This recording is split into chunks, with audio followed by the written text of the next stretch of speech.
Caribbean Newsline is brought to you by the Barbados Tourism Marketing, Inc.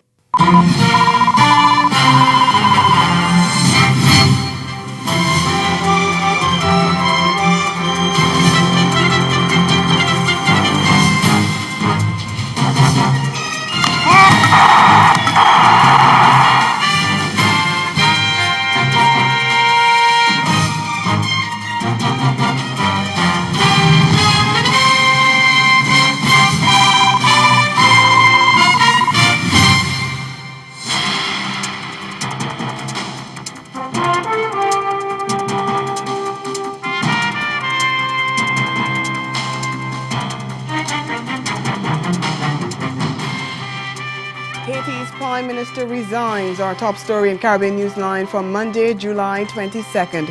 From the CMC News Center in Bridgetown, I'm Dawn Paris. Good evening. Haiti's President Jovenel Moïse on Monday announced that he has accepted the resignation of Prime Minister Jean-Michel Lapin and will be making the announcement of a new Prime Minister shortly. Lapin said he was stepping down in the interest of the country. He told a local newspaper that in offering his resignation, he had made the choice for Haiti. Lapin is the second Prime Minister of the French-speaking Caribbean nation to resign within the last 4 months. He was named PM-designate in March after the Chamber of Deputies voted to dismiss the then Prime Minister Jean-Henri Sion and his then 6-month-old government. Announcing Lapin's departure from the post, the President said a new Prime Minister would be named shortly after consultations with the Presidents of the Chamber of Deputies and the Senate of the Republic. Media reports said Moïse had approached 3 people to replace Lapin. Ghana's main opposition People's Progressive Party, PPP, says it will try to secure a court injunction to stop the house-to-house registration process that the country's Elections Commission began over the weekend. Opposition leader Barrett Jagdeo said the party had also spoken with international organizations about what he says is a direct contravention of a Caribbean Court of Justice ruling. On June 18th, the CCJ validated the December 21, 2018 passage of a no-confidence motion against the David Granger-led government and ordered that elections be held in accordance with the Constitution. While the Constitution states that elections should be held within 3 months of the passage of a no-confidence motion. And after its ruling, the CCJ handed down consequential orders indicating that the consequence of the no-confidence motion had been on pause until the matter had been fully adjudicated. This meant the deadline for elections had been pushed to September 18th. That's 3 months after the court's June 18th ruling. Jagdeo says that by going ahead with the house-to-house registration, which cannot be completed in time to have elections within the specified time, the Ghana Elections Commission, GECOM, was acting in contravention of the CCJ ruling. And he said the PPP is going both the legal and diplomatic route to force GECOM to halt the process. We have briefed the international organizations.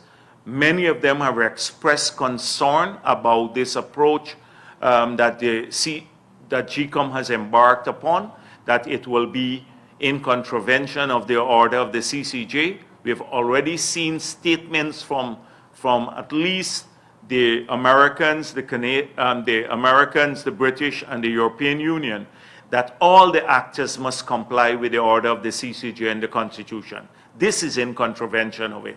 So we will try to stop this activity. And so through every means possible, through international pressure and the courts which have an obligation to uphold the order of the CCJ. Meantime, the Private Sector Commission is also urging GECOM to halt the house-to-house registration. In a letter to Chief Elections Officer Keith Lowenfield, PSC Chairman Gerald Govaya said his organization had sought legal advice on the matter and it understands that proceeding with the process is unlawful without a GECOM chairman in place. The government and opposition have been in discussions to select a new GCOM chairman since the CCJ ruled that the process leading to the appointment of former chairman retired Justice James Patterson was flawed, and his appointment was therefore unconstitutional. The Private Sector Commission also insists the house-to-house registration is being conducted when there is a clear constitutional requirement to hold elections within 3 months of the validation of a no-confidence motion. With the number of murders in Trinidad and Tobago so far this year nearing 300, the government says it will be offering rewards for information leading to the seizure of illegal firearms. National Security Minister Stuart Young said on Sunday that a plan to deal with rising crime was discussed with Prime Minister Dr. Keith Rowley and Crime Stoppers after 24 people were gunned down within just a few days last week. He told the media on Sunday that illegal firearms were proving to be a tremendous challenge. The Trinidad and Tobago Police Service estimates that there are about 8,000 illegal guns in the hands of criminals in the Twin Island Republic. More in this TV6 News report. The minister called an emergency meeting of the heads of the Defence Force and Protective Services on Sunday afternoon, before meeting with the media to announce some new initiatives. I'm happy today to say one of the initiatives we will be rolling out is with respect to illegal firearms, and we will be offering rewards through the Crime Stoppers program, where persons can call in anonymously and provide law enforcement through Crime Stoppers with information and intelligence to help us to locate caches, stashes, from 1 upwards of illegal arms and ammunition in Trinidad and Tobago. The minister also announced that Cabinet has approved funding to upgrade border security to prevent the influx of illegal drugs and guns. Meantime, Young now has one less responsibility in Prime Minister Dr. Keith Rowley's cabinet after his appointment as Minister of Communications was revoked. He's been replaced by former Junior National Security Minister Donna Cox, who took the oath of office on Monday. A brief message from the office of the Prime Minister gave no reasons for Young's removal, stating only that Rowley had asked President Paula May Weeks to revoke his appointment as well as that of Senator Foster Cummings to make way for Cox's appointment as a senator and a minister. Cox's predecessor welcomed her appointment and pledged his continued commitment to serve the country in his other capacities as the Minister of National Security and Minister in the Office of the Prime Minister. Retired educator Susan Dugan is to become St. Vincent and the Grenadines' first female head of state. Dugan, who is currently Deputy Governor General, will replace 83-year-old Sir Frederick Nathaniel Ballantyne, who Prime Minister Dr. Ralph Gonsalves has disclosed is not in the best of health and wants to demit office on July 31st. The former Chief Education Officer and Cabinet Secretary will take up her appointment on August 1st. Her predecessor, Sir Frederick, has been Governor General for almost 17 years, having been appointed on September 2nd, 2002. The St. Vincent and the Grenadines government says it will continue to fund a project that had been cancelled by the Caribbean Development Bank, the CDB, following an objection from a contractor. Speaking on a radio program on Sunday, Prime Minister Dr. Ralph Gonsalves confirmed that his administration would fund the Yarrabaqua River Defence Project, which was awarded to Reliable Construction Limited, whose bid was $1.42 million EC. He said the work is urgent, so Cabinet took a decision to have the Ministry of Works submit a draft contract for the outstanding works to be done by the same company for the Attorney General to review. Gonsalves said government was not worried about the CDB pulling the funding. It was disclosed last week that the CDB had cancelled financing for the project and instructed the government to repay with interest any money already withdrawn. The decision by the CDB came after an investigation triggered by a September 14, 2018 letter of objection to the island's chief engineer, in which the managing director of another company complained about the award of the contract to Reliable Construction Limited. The CDB said it had conducted a thorough review of the procurement process in the award of the contract and had declared misprocurement and would therefore not be financing the contract. Still to come, Bermuda's Parliament to set up a minimum wage commission. We'll be right back.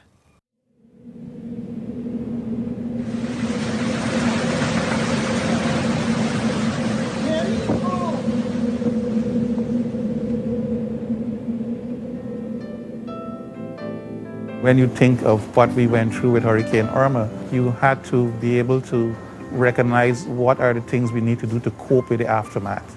The psychological trauma, to me, is probably the most telling on a lot of people. Preparedness is the key. So when people are prepared, when people have what their resources in terms of how they can cope with the disaster, they're better able to be able to return to their normal life. They're better able to make decisions that are informed for themselves and for their family and then for their community. Be ready. Look, listen, and link.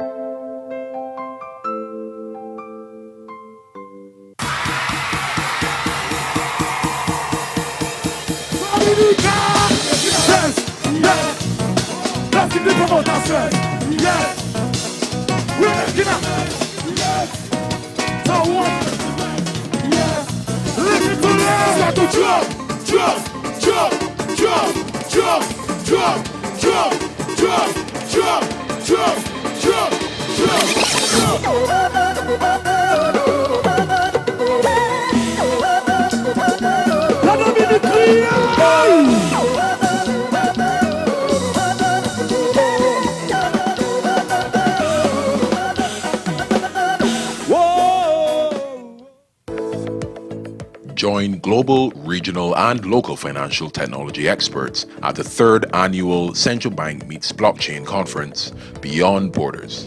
Last year's conference was a sold-out event. This year's speakers will present on the role of central bank digital currencies in digital transformation within developing nations.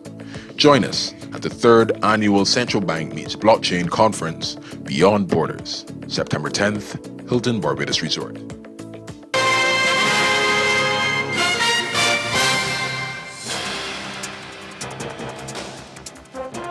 Welcome back. Bermuda's Parliament has approved the establishment of a commission to examine the creation of a minimum wage. Minister of Labour Levita Fogo says the purpose of a minimum wage is to protect workers against unduly low pay. And she said the days of Bermudians being able to pick and choose jobs are gone, and that the current economic climate puts the demand and supply equation for labour in the employer's favour. The Employment Wage Commission Act 2019 will create a 6-strong wage commission made up of a chairman and 5 members. It will also include 2 ex officio members from the ministries responsible for labour and finance. Its main function will be the recommendation of a minimum hourly wage and a living wage. The Act defines a living wage rate as the amount of income necessary to afford an employee and his household a socially acceptable standard of living and covers food, clothing, housing, medical treatment, childcare, and transport. The Caribbean Public Health Agency has called on member states to enhance surveillance at health facilities and ports of entry. The advice comes after the World Health Organization declared the Ebola outbreak in the Congo a public health emergency. More than 1,600 people have died so far in the second worst outbreak of the disease. CARPHA's Executive Director, Dr. Joy St. John, said it's important that the region takes a proactive approach and use this as an opportunity to review their systems. In Jamaica, Health Minister Dr. Christopher Tufton says his ministry is stepping up efforts to protect the country against the disease. We have had extensive discussions and are putting the appropriate protocols in place so that we can offer our own protection for Jamaicans and for persons who are coming into Jamaica. We will elaborate more on this week, later on this week. We have had Ebola alerts before, and there are certain things that were put in place during that time for that possibility. Isolation areas, we have a number of those in a few of our institutions, as well as the protocol to inspect, detect, and to treat with. So it's not the first time. So we've been there before. It's just now, again, we have to prepare ourselves so that we avoid, any possibilities of it coming here. As temperatures continue to rise across the Caribbean, health officials continue to urge residents to ensure they stay hydrated. The Pan American Health Organization warns that this year's heat wave could be deadly. Marie Claire Williams has the details in this week's Newsline Health. How do you beat the summer heat? The Pan American Health Organization is warning Caribbean countries that they face the risk of heat strokes and even death as a result of the current heat wave being experienced globally. PAHO says the situation could worsen between July and August and countries need to be prepared. It has therefore developed a guide to help them, which includes countries strengthening the epidemiological surveillance of heat-related morbidity and mortality and increasing the capacity of health services in terms of prevention measures and self-care. Family physician Dr. Zena Friend of the Bahamas says it is important that people stay hydrated. So hydration is important, particularly in the summer months, because we sweat a lot more, which means that we lose a lot more water. So once our sweating increases and we're losing that amount of water, we actually need to replace it. Water is so important because it's critical to optimal body functioning. Every cell, organ, tissue in your body requires water in order to work. She also outlined some of the warning signs of dehydration. Fatigue, dizziness, headache, dark urine, thirst, dry mouth. Those are the most common, and those are the early warning signs of dehydration and worth watching out for, especially in these summer months. PAHO says people with chronic diseases who take daily medications are at greater risk of complications and death during a heat wave. So are older people and children. The organization noted that reactions to heat depend on each person's ability to adapt, and serious effects can appear suddenly. Mary-Claire Williams, Newsline Health. Ahead in sport, Shelly-Ann Fraser-Pryce pulls off an amazing win in London. The details when we return.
Let's show them how to make some delicious keto roti. Sounds good. So we're going to put in almond flour. This is flaxseed meal or ground flax seeds. This is what keeps it together, that keeps the roti together. We have coconut flour.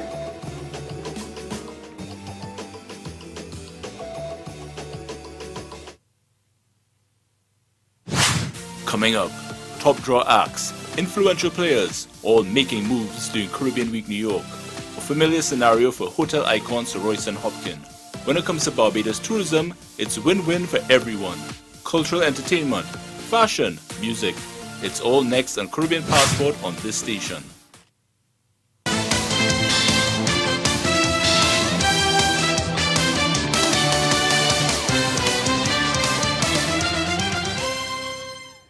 Two-time Olympic gold medalist Shelly Fraser-Pryce added a sensational win to her illustrious career in the final of the London Anniversary Games at the London Stadium over the weekend. Anchoring the Jamaica select team in the 4x100 meters women's final, the 31-year-old literally went into her reserves to pull off an amazing come-from-behind victory from 30 meters out to edge Great Britain at the line in a time of 42.29 seconds. Decent start for Ashley Nelson.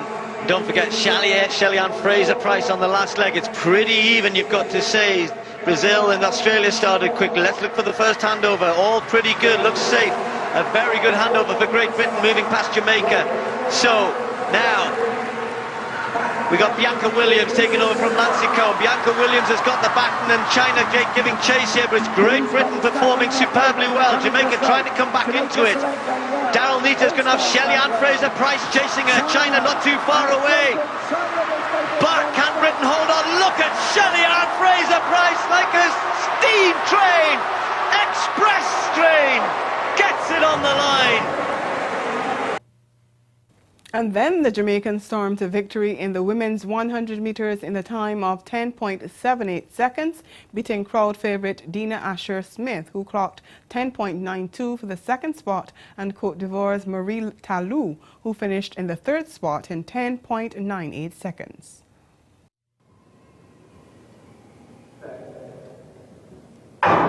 Cleanly away this time, Shelly-Ann Fraser-Price is up and running very, very quickly and already in the lead. Dina Asher-Smith chasing her, but it's Shelly-Ann Fraser-Price with a good metre and a half, and she's flowing through to a great win, 10.77. Dina Asher-Smith takes second spot. She makes it look so easy. I said she was flowing, that's what it is like. It's almost poetry in motion, watching her. A good start, a great start, and then after that, she just keeps going away. It's been taken up by a slight notch to 10.78. Dina Asher-Smith, 10.92 in second place. Nothing she could do about Fraser-Price. Well, after the race, the double Olympic medalist praised her coach for helping her obtain her good form. Definitely a wonderful season, and for me it's just a privilege to line up with a fantastic field all the time. I've always said, every time that I compete, I've always been lining up with great girls. So, today I'm just really happy with the win, and I'm glad I came out healthy. That's a plus, and I look forward to my next meet, which is in Pan Am. So. Meanwhile, Jamaican sprint hurdler Danielle Williams produced an electrifying performance to smash the national record en route to winning the event at the Muller Anniversary Games on Saturday. Running out of lane 7, the 26-year-old stormed to a time of 12.32 seconds to eclipse Janique Brown's mark of 12.40 set last month at the NCAA National Championships in Texas. Williams was followed home by Americans Nia Ali, who clocked 12.57 seconds, and Queen Harrison on 12.64 seconds, with Jamaican Megan Tapper fourth in 12.66 seconds. Away they go first time. Good start from Nia Ali. Also going well is Danielle Williams. Danielle Williams coming through again. And we've got a follower there in lane 2. Mid Reynolds has gone, but Danielle Williams takes closer order, and she comes through in 12.30. Goodness me. Switching sports now, Sherfane Rutherford and Sunil Ambrose struck half-centuries, but West Indies A suffered an 8-wicket thrashing in the final one-day on Sunday as India A put a firm exclamation mark on a dominant series display. Asked to chase 237 for victory at the Coolidge Cricket Ground, the tourists hardly broke a sweat as they overhauled their target of 33 overs to win the 5-match series 4-1. Ruturaj Gaikwad missed out on 3 figures when he fell for 99 with victory in sight, while opening partner Shubman Gill hit 69 and Shreyas Iyer on unbeaten 61. Rutherford and Ambrose had earlier hit half-centuries to fire West Indies A to 236 all-out in the 48th over after the hosts opted to bat first. Ambrose struck 7 fours and 2 sixes in a 52-ball knock, while the left-handed Kijon Otley counted 2 fours and a 6 off 36 balls before hoisting seamer Navdeep Saini to deep mid-wicket in the 14th over. His dismissal triggered a decline as 7 wickets perished for 47 runs. Pacer Deepak Chahar and leg spinner Rahul Chahar took 2 wickets each to hurt the innings. Former skipping MS Dhoni will miss India's tour of the Caribbean next month, while strike bowler Jasprit Bumrah has been rested for the white ball phase. The 38-year-old Dhoni's omission was not altogether surprising after it emerged over the weekend that he had opted for a training stint with the country's Reserve Force Parachute Regiment, where he is an honorary lieutenant colonel. His heir apparent, Rishabh Pant, has been included in the squad for all 3 formats, further increasing speculation that Dhoni's career could be at an end. But Chief Selector MKS Prasad said any decision on retirement would be made by the player. Meanwhile, Bumrah, who has emerged as India's leading seamer, will only be available for the test phase at the back end of the tour, while all-rounder Hardik Pandya has been rested for the entire tour. India are set to play 2 tests, 3 one-day internationals and 3 T20 internationals against West Indies from August 3rd to September 3rd. Over to basketball now. Bahamian-born NBA legend Michelle Sweetbells Thompson believes his home country can rise from its misfortune and grab medals at international games. But he says for that to happen, the team must pass the commitment test to succeed. More in this ZNS Sports Report. Bahamian basketball legend with high hopes for hoops prospects in the country. While he was here for the Jeff Rogers Celebrity Game, Michael Sweetbells Thompson telling the ZNS whole sports team that the future of basketball in the country is extremely bright. The future of Bahamian basketball is huge. The future of Bahamian basketball is as good or as bright as it was during the Golden Girl and Fireman Brown era in track and field. And Frankie Rutherford and all these guys, we have so much good young basketball talent now, led by DeAndre Ayton and Buddy Hield, and all the young guys coming up behind them, and some of the national team players I saw here tonight. This team, if we can get our act together and get everybody on the same page and playing together and committed to Bahamian basketball, the Bahamas could medal in some of these international competitions. I don't know if we'll beat the United States, but I think if we could get DeAndre and Buddy, along with the other players, to commit and put their heart and soul into it, we could get a silver or bronze medal somewhere down the road. And the Bermuda Olympic Association, BOA, has ratified a 17-strong team to compete in the Pan American Games starting in Lima, Peru on Friday. The 17 will represent the island in 7 different sports, the BOA said in a statement on Monday. Bermuda has competed in all Pan Am Games since 1967, winning 9 medals, 1 gold, 4 silver and 4 bronze. Bermuda's lone gold medalist is Mary Jane Tunbridge, who won the individual eventing equestrian competition in Winnipeg, Canada in 1999. BOA President Judy Simmons said, quote, "We are excited about Bermuda's prospects at Pan Am 2019, but regardless of the medal count, the team has already done us proud," end quote. And that's the sport. We'll be right back. Caribbean Newsline is brought to you by the Barbados Tourism Marketing Inc.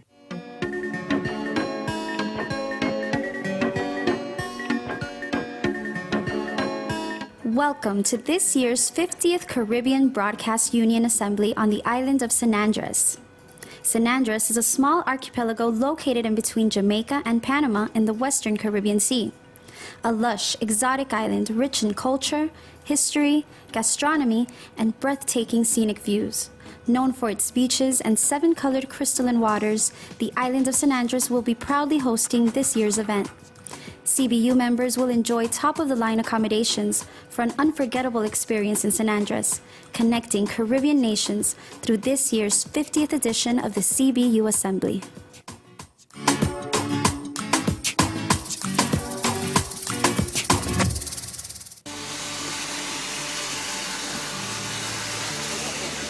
A little bit in there. Yep. And the cement will grab. Something for the cement always to grab. Okay. Grab on.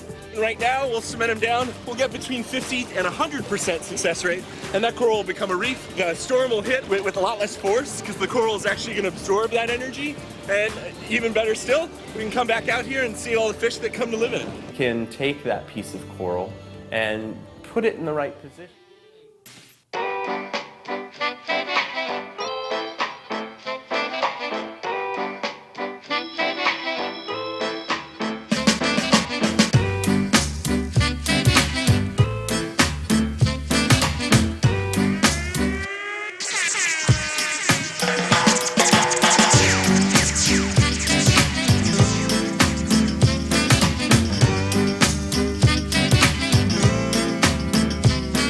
Again, the major developments of this day. Haiti's president to name a new prime minister after Jean-Michel Lapin resigns.